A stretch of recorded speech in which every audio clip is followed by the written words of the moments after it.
చింతమోటు గ్రామంలో ఉన్నాం. ఇప్పుడు మనం శ్రీదానపట్ల స్వామివారి దేవస్థానం వద్ద చింతమోటు గ్రామంలో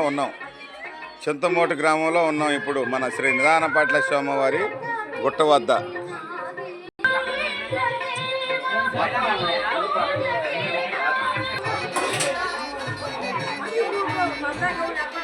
జై శ్రీ నాగేంద్ర స్వామి వారికి జై. శ్రీ నిదానపట్ల స్వామివారికి జై.